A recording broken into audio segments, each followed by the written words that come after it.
The wind blew cold across the high bridge that stretched between two metal towers in the colony city, far away from Earth. The sky was red and gray, and the clouds moved fast as if trying to race time itself, and at the very edge of that bridge stood a girl with silver skin and glowing eyes. Her arms were wrapped around herself, and her long hair floated in the air, like smoke from a fire. Her name was Vena, and she was an alien, but not like the ones in books or news feeds. She was young and lost, and tired of it all. Vena stared down at the deep drop below her where lights blinked like tiny stars and flying machines moved between buildings. Like insects, she did not blink, she did not cry, her face was calm like stone, but inside her heart there was only pain. It felt like her chest was hollow and heavy at the same time, and every breath was a fight she no longer wanted to win. She whispered something in her own language, something soft and full of goodbye. Then she stepped closer to the edge. Behind her a quiet sound echoed, a step on metal, a breath caught in the air, and a voice spoke her name. Vena. The voice was not cold, not angry, it was soft and human and full of something she did not expect. It was full of care. She froze, 1 foot almost off the edge, and turned her head just a little. A man stood a few steps behind her. His clothes were plain and dusty, and his face looked like he had seen too much of the world, but his eyes were kind. They looked at her not with fear or hate, but with something else, something warmer, something strange. He did not move closer, he did not shout, he just said her name again, Vena. She looked back at the lights below and said without turning, "Go away, human, you do not know me, you do not care, this is not your place, this is not your pain." But the man did not move, he just sat down slowly on the cold metal floor, as if he was not afraid of the height or the wind or her sharp voice. He said, "My name is Eli, and I saw you walking this way alone. I followed because I know that walk, I have taken it before, and I did not want you to take the final step alone." His voice was steady, not loud, just real, and that made Vena's hands shake a little, just a little, but she hid them in her sleeves. Vena said, "You think words can help, you think your voice matters. Now it is too late, everything is broken inside me. I failed my people, my name was taken, I have nothing left, not even pride, not even a reason to stand here." Eli looked at her and said, "Maybe you feel broken, but you are still here. That means something, it means a part of you still wants to be heard, even if it is just a whisper. Do you want me to listen? Vena, do you want someone to stay until the end?" She did not answer. Right away the wind pulled at her hair, and her feet felt heavy and light at the same time. She closed her eyes for a moment and saw her past, saw the faces that turned away the day she was exiled, saw the child she had saved, and the elders who called her weak for it. She had been strong once, but mercy was not seen as strength in her world. When she opened her eyes, she expected Eli to be gone, but he was still there, sitting still, watching her with eyes that did not lie. He pulled something from his coat and placed it beside him. It was a heat blanket, small and folded. He said, "In case you change your mind, the cold up here is sharp." She wanted to scream at him to go, to leave her alone, to stop trying to fix something that could not be fixed. But her voice would not come out, only a low breath passed her lips, and Eli heard it. He said, "Do not fall for them, Vena, fall for yourself. Or for no one, but not for their lies, not for the voices that said you are nothing." Vena looked down again. The lights still blinked, the wind still howled, the world still turned without her, but now there was another sound. Eli's voice, steady like a hand, reaching out in the dark. He said 5 words that made her breath catch, made her eyes widen, made her world stop for a second. He said, "You do not have to fall." Those words wrapped around her like a rope tied to her soul, and for the first time since she had walked up there, she took a step back, not much, just enough to feel the cold floor again beneath both feet, and in that small movement, something old inside her began to shake. She whispered, "Why do you care?" And Eli answered, "Because once I stood where you stand, and no one spoke to me, no one cared. I survived, but I never forgot what silence felt like. I will not let that happen again, not if I can help it." And with those words, the night grew quiet around them, but not empty, not lonely. Something was there now, something real, and waiting, and alive. Dark clouds rolled above the colony towers, like slow beasts hiding the stars from sight. The wind had grown weaker, but the air still felt heavy with silence, as if even the sky waited for what came next. Vena sat on the cold floor near the edge, her knees pulled to her chest, her silver skin pale in the fading light, and her glowing eyes dim. Eli sat a short distance from her, not speaking, not reaching out, only waiting. He had not asked her to come away from the edge, he had only spoken to her, like she was still alive, like she still mattered. And somehow that had worked. Something deep inside her had paused, maybe only for a moment, but it had paused, and now she sat frozen, not knowing what to do next. Vena watched the lights below. She could still jump, she could still fall, and it would be over, but now she was not sure if that was what she wanted anymore. It had been so clear when she stood alone, so easy when no voice had called her name. Now her heart was confused, and that made her angry. She turned her head just a little and looked at Eli, who was unwrapping the heat blanket he had brought. He laid beside her, not touching her, not even looking directly at her. Then he leaned back against the wall of the tower and closed his eyes as if he had all the time in the world to wait for her. Vena said nothing, but inside her chest, her heart beat faster. Her fingers curled and uncurled, and her breath caught in her throat. She hated this feeling, hated the way his calm made her feel seen, hated that he was not pushing her or demanding anything. He was just there, like a steady flame that refused to go out. Eli began to hum a quiet tune, something soft and slow, a human song from a time long before either of them were born. The melody drifted in the air like a warm breeze, and it carried something strange, something that felt like home, even though she had never heard it before. The sound made something break loose in her chest, just a crack, just a small tear in the stone she had built around her heart. Her eyes began to sting, and she looked away quickly, hoping he would not see, but the tear rolled down her cheek and dropped to the cold metal floor. Vena wiped it fast, but Eli said gently, "Good, it means you are still alive." She froze again, her hands stiff, her breath unsteady. She whispered, "Do not say that. You do not know what I feel. You do not know what I have done." Eli opened his eyes and looked at her, his voice calm and sure. He said, "Then tell me, help me understand. I am not here to fix you, Vena.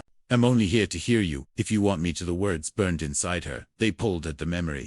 She tried to bury the memory of that day, the child in the sand, the judgment that followed, the shame, the exile, the cold voices that told her she had no worth left in her clan.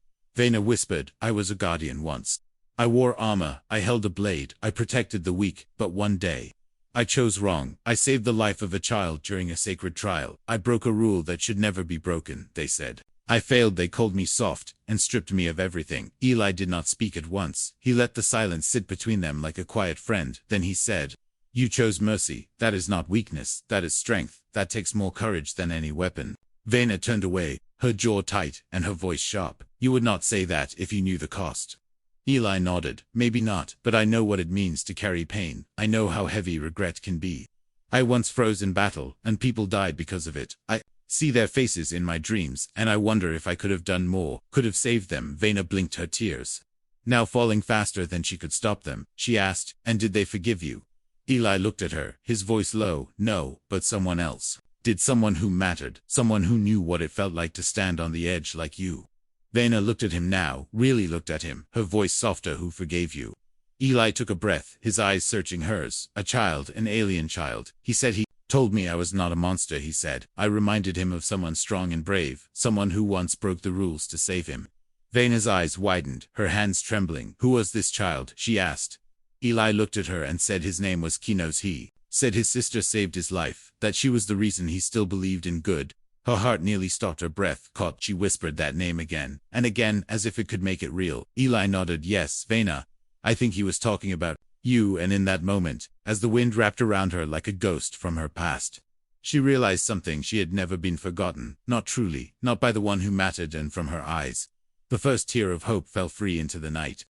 The bridge lights flickered in the wind, as if unsure whether to stay lit or vanish, like the girl sitting near the edge. Vena did not move, but inside her chest, something was breaking, something she had tried to hold together for too long. Her hands were cold, her thoughts sharp, and her eyes full of walls she had built, so no one could see the truth behind her.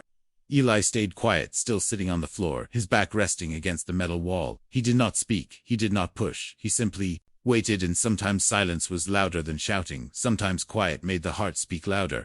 Vena said nothing for a long time, and then without turning she asked, "Do you think I came here to be saved?" Eli answered softly, "I think you came here because no one else was listening. I am here now, and I am listening." That made her chest tighten. She clenched her fists and looked at the sky. She said, "You do not know me. I am not worth the trouble.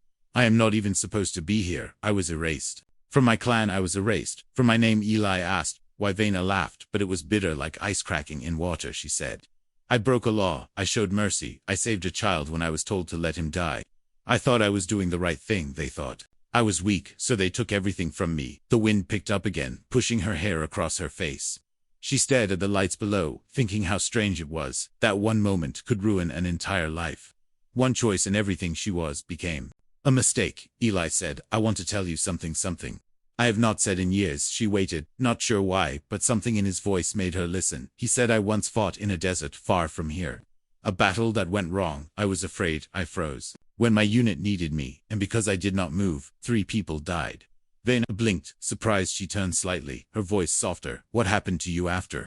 Eli said they called me a coward. They sent me home in shame, but one person forgave me. One person said I was more than that moment. Vena looked back at the lights, still not ready to face him completely. She whispered, who was it? Eli answered, a child, a small alien boy, wounded, scared, alone. He said I reminded him of someone brave, someone who once saved his life, even when the cost was great. Something deep inside Vena shivered. She said, what was his name? Eli replied, Kinos, and at that name, Vena could not breathe. Her hands gripped the edge, and her eyes burned with heat. She said, that is not possible. That was the child I saved. Eli said, I believe you. I did not know who he meant before, but now I do, he said. His sister was strong and bright, and kind even when the world turned cold. He said he missed her every day. The silence between them was thick now, like fog, and Vena felt it pressing against her chest. She tried to stay calm, but her voice cracked as she said, I thought he died. I thought I failed him. They told me nothing. They only punished me. Eli stood now, not close, but closer. He said, you did not fail him. He is alive, and he never forgot you. He waited for you to come back, and now here you are. Vena could no longer stop her breath from shaking. She had tried so hard to be still, to stay numb, but now the ice inside her was breaking. Her legs pulled close, her arms wrapped around herself. She said, why would he remember me? Why would he care? Eli answered, because you gave him a chance to live, and even a child knows what that means. Vena listened, and for once she did not argue. She did not push back, because in her heart a door she thought was locked forever had opened just a little. The air around her felt different now, not warm but less cruel, less empty. The pain was still there, but it was not alone. Eli stood beside her, quiet again, his presence like a lantern in a storm, not a command, not a rescue, just a light. She asked, can I see him? Eli said yes, he is not far, and he wants to see you, but only if you are ready. Vena closed her eyes for a moment and saw the child's face in her memory, small eyes full of trust, arms shaking from fear, and her own voice saying, you are safe now. She opened her eyes and said, then I will try. I do not know what comes next, but I want to try. Eli smiled. Not with pride, but with peace, the kind that said he understood. They stood on that cold bridge, not as alien and human, not as exile and soldier, but as 2 broken hearts that found something whole in each other's truth. And in that moment, without any words left, Vena took her first step away from the edge, and toward what she thought she would never have again, a reason to keep going. The first time she fell, it was not from a bridge or tower. It was not from a place high above the world. It was the day her voice was ignored, the day her honor was stripped, the day they called her unfit to protect her own people. That was the day Vena truly fell. She had not spoken of that day to anyone until now, but sitting across from Eli under the dim stars on the station roof, with wind brushing against them like whispers from the past, she finally let it rise from her chest. Vena said, I remember the screams, the sand, the heat in my armor. I remember the moment the child ran across the trial path. I was on watch. I should have sounded the horn and let the guardians strike him down. That was our law. No one must interrupt the sacred rite, but I ran instead. I grabbed him. I shielded him with my body, and the others froze in shock. Eli sat still, his eyes locked on her face, not with judgment, but with patience. Vena's voice grew tighter. I thought I would be praised for saving a life. I thought they would see the child's fear and understand, but instead I was dragged into the circle of stone and made to kneel. They stripped my crest and name before the whole clan, they said. I broke tradition, that I weakened the future of my bloodline. I was never allowed to speak again. Until today. She turned away, her eyes full of shadows and her voice shaking. I stayed quiet for years. I wandered, I begged, I forgot who I was. I erased myself before they could do it again. Eli let the silence grow between them for a moment. Then he said softly, do you want to know what Kinos told me about you? Vena's breath caught. The name still felt like fire and ice. In her heart she gave a small nod. He said that his sister was not like the others. She did not obey cruelty. She saw life in a place full of death, he said. She held him like he was treasure, not a mistake, and even though he was taken from her, he never forgot the warmth of her arms. Vena lowered her head and clenched her hands around her knees. She whispered, I thought I failed him. I never knew he survived. I never knew he remembered. Eli said, you saved him that day, and because of that, he saved me later. His courage in the face of war, his will to live, that came from you. She stared at Eli, not as a human, not as a stranger, but as someone who had carried a piece of her without knowing and now returned it. Eli took a small device from his pocket and pressed it. It lit up with a soft blue glow and showed a message written in the alien language she had once spoken. Every day, it was a message from Kinos. She read it, her hands trembling, her lips moving with the old words she had not spoken aloud in years. It said, "Sister, I hope you are alive. If you find this, I want you to know. I still wait for you. I still believe you will come. I still remember how your voice made me feel safe." Vena covered her mouth with her hand, as tears filled her eyes again. She shook her head and said, "Why would he wait for me, after everything?" "After I disappeared," Eli said, "because you never left him in his memory. You stayed beside him, and memory is stronger than truth." Sometimes she looked at the screen again, and something inside her cracked open, not in pain, but in something older and deeper, something like hope, something like light. She asked, "Where is he?" Eli answered, "In orbit above the city in a medship. He was injured weeks ago, but stable. He asked the crew to send this message to every old-come beacon on the planet, in case you were still here." Vena stood slowly, her legs weak, but her will rising for the first time. She wanted to leave this rooftop, not because she hated the silence, but because she wanted to hear another voice again, the voice of her brother. Eli moved beside her, not leading, not pushing, just walking at her side as if they had always been meant to walk this path together. They stepped into the stairwell, the lights flickering above, and the old rails cold to the touch, but none of that mattered now, not compared to the fire returning to her heart. She paused before the door to the street, and looked back at the ledge, where she almost ended it all, and whispered one word. "Not today, then." She stepped through into the world, waiting beyond the pain, and into the start of something she had thought was lost forever, something worth rising for again. The shuttle doors closed behind them with a soft hiss, sealing Vena and Eli inside a small space that smelled like metal and old air. The seats were cold, the lights buzzed, and the quiet was heavy. Vena sat near the window, but she did not look out. She stared at her hands, resting on her lap, fingers twitching, unsure if they were allowed to feel anything at all. Her body was on the shuttle, her heart was still back on that ledge, caught between the fall and the voice that stopped her. Mind kept replaying Eli's words, her brother's message. The memory of a name spoken in love, not in shame. Eli sat across from her, silent, watching her face but not pressing her, not pushing her. He knew something was shifting inside her, something deep, something hard to name. Vena whispered, "I do not know if I can face him. What if he looks at me and sees a ghost? What if he thinks I abandoned him?" Eli leaned forward slowly, his voice calm and warm. He said he does not think that he waited for you, he searched for you. That is not something people do when they feel forgotten. The shuttle began to rise, the engines humming gently, as it broke through the cloud layer, and into the quiet dark of the sky. Stars blinked into view above the curve of the planet, and the lights of the city faded behind them. Vena felt her breath catch again, but not from fear this time. It was the weight of something else, something heavy in her chest, not pain, not guilt, something close to fear, but shaped like hope. She said softly, "They told me I was unworthy. They said I was broken. They said I would never be accepted again." Eli nodded and said they were wrong, and now you have proof. Vena shook her head, still unsure, her voice raw. "What if he has changed? What if he hates me for not coming sooner?" Eli reached into his coat and pulled out a small piece of cloth, carefully folded. He offered it to her. She took it slowly, and opened it. Inside was a faded piece of fabric, old and worn, with a symbol stitched in gold, her old clan's crest, small and simple. Her brother had kept it all this time, the same cloth she had wrapped around his arm. The day she saved him from the fire. Tears filled her eyes again, hot and painful, but they did not fall this time. She blinked and whispered. He remembered Eli said he carried it every day, even when it got him in trouble with others, even when it reminded him of pain. He still kept it close because he never stopped loving you. The shuttle's voice crackled overhead, saying they were docking soon. Medship in range. Vena's heart beat faster. Her hands clenched the cloth, her breath coming in short waves. She was not ready. She would never feel ready, but some part of her had already stood up. Some part of her was already walking forward. Eli stood beside her, steady and silent. They stepped into the docking ring together, and walked down the long hall, into the ship that held her past and her future at the same time. When the door opened, the scent of clean air and medicine hit her first, then the lights bright but soft, then the sound of a steady heart monitor beeping slow and strong. A nurse led them down a short hall, past other rooms, past machines that blinked and hummed, and at the end, behind a clear door, was a small room, and inside the bed was a boy, maybe 9, maybe 10, small frame, alien features, soft breathing tubes running from his nose to the monitor.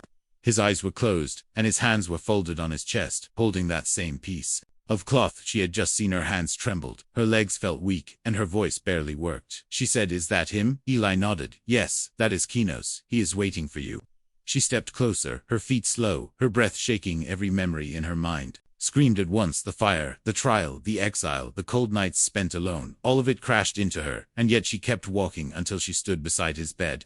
She leaned down slowly, her fingers brushing his hair, her voice cracking as she whispered, "I am here, little one. I came back. I am sorry I took so long." His eyes opened slow at first, blinking, adjusting to light. Then they saw her, really saw her, and something bloomed in them, something bright and warm. He smiled weakly and said one word, "Sister." And in that one word was no anger, no blame, only love, only peace, only everything she had lost, and now found again. Vena collapsed into the chair beside him, hands on his tiny ones, her tears falling freely now, not from pain but from something else. Forgiveness, and it weighed less than she ever imagined, but it filled her more than anything ever had before. Vena sat beside the bed holding her brother's hand, his skin warm, his breath slow. The room was quiet, but her heart was loud, full of sounds she had not felt in years, sounds like hope and love, and something almost like peace. Her eyes were tired but not empty anymore. Her fingers still shook, but not from fear, now from the weight of something being put back into place, piece by piece. Kinos was still weak, but he smiled every time he looked at her, as if her face gave him strength, as if her voice gave him air again. He said little words, soft words, words like "I missed you, and I dreamed of you, and I never forgot." Vena could barely answer her voice to fill her chest. Too tight, she just held his hand, and kept whispering, "I am here, I am not leaving again, I am not letting go this time." Eli stood by the door, watching the two of them with quiet eyes, his arms crossed but his face soft. He had seen many things across many stars, but this moment was something rare, something real, something human, even though neither of them were. Hours passed like seconds. No one moved, no one spoke loud. The machines hummed, and the stars outside the window blinked softly, as if watching from a distance. Vena did not notice the time. She only saw her brother, she only felt him breathing, and for the first time since she stood on that cold bridge, she felt like she belonged in this world again. Then Kinos fell asleep, peaceful and safe. The nurse came and said he needed to rest, and Vena nodded slowly, standing up, her legs stiff, her heart still heavy, but her steps more steady now, more sure. Eli walked beside her as they left the room. Neither spoke right away. The hall was long, and the light gentle as they reached the lift that would take them back down to the shuttle. Eli said he looked stronger already. Vena nodded, her voice soft. "He waited for me all this time, and I almost never came back." Eli looked at her with calm eyes, but firm words. "You did come back. That is what matters now." She leaned against the lift wall, her hands loose at her side. She said, "When I was sitting on that ledge, I thought the world was done. I thought my story was over. Now it feels like it is just starting again." Eli smiled, not wide, not proud, just quiet, the kind of smile that says, "I understand," he said. "Sometimes we have to lose everything to see what really matters." The lift opened, and they stepped into the shuttle bay. The ship was ready to leave, but Vena paused, her eyes scanning the stars, as if she could still feel her old self somewhere up there floating alone. She whispered, "I do not know what comes next. I have no clan. I have no title. I have no place." Eli answered, "Yes, you do. You have him, and maybe that is more than all the rest." Vena looked at him, her face still marked by pain, but also by light. She asked, "How do I go on with so much behind me? How do I walk forward when I still feel so broken?" Eli stepped closer and handed her something from his pack. It was a Newcomb band with a small emblem on it, not from her old clan, not from any tribe. It was plain and silver and small. He said, "This is not about your past. This is just a way to connect to those who matter now. I made it from scraps from old gear. I had it ready in case you ever wanted to call someone again." She held it in her hand, light and simple, like a promise without rules. She stared at it and whispered, "Thank you, not just for this, but for everything.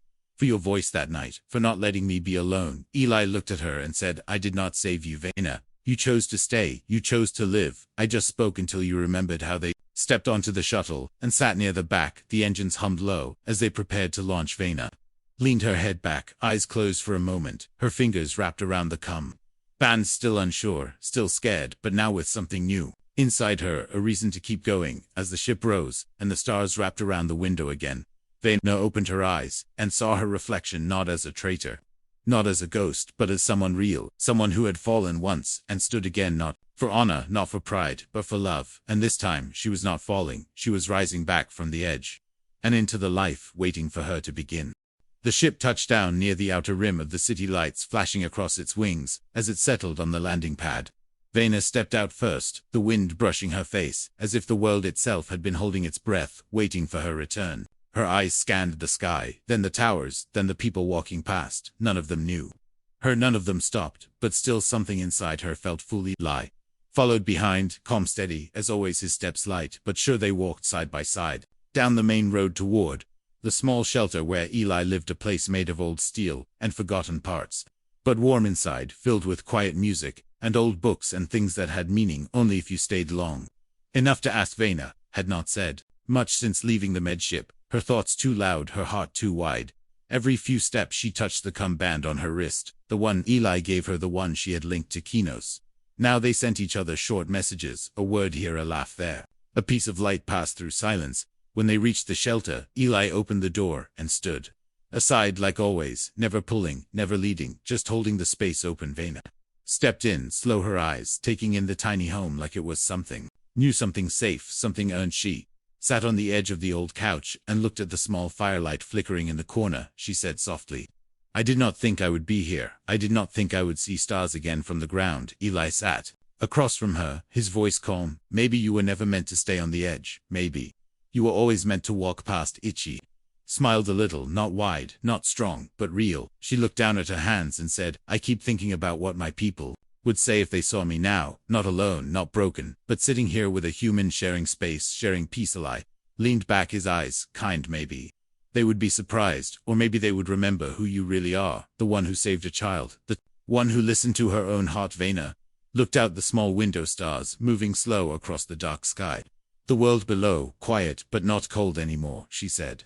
"Kinos wants to visit once he is strong enough. He wants to walk with me near the gardens. Wants to show me he can run again." Eli smiled. "That sounds like something worth waiting for." She nodded, then said softly, "Do you remember what you said on the bridge that night when I was standing near the fall?" Eli tilted his head. "You mean when I said, 'You do not have to fall'?" "Yes," she said, "that part stayed with me. But there was something else later. When I asked why you cared, you said because no one spoke to me when I needed it most." Eli nodded. "I remember." Vena stood slowly and walked to the small table beside the fire. She picked up a piece of scrap metal and held it in her hand, her fingers tracing the edge. She said, "I want to build something, not big, not fancy, just something new, something that reminds me I kept going." Eli stood and walked to her side without a word. He picked up a small tool and placed it on the table beside her. Then another and another, until the table held everything she needed. She looked at him and said, "You always seem to have what I do know." Said, "Maybe I only carry it so someone else can use it together."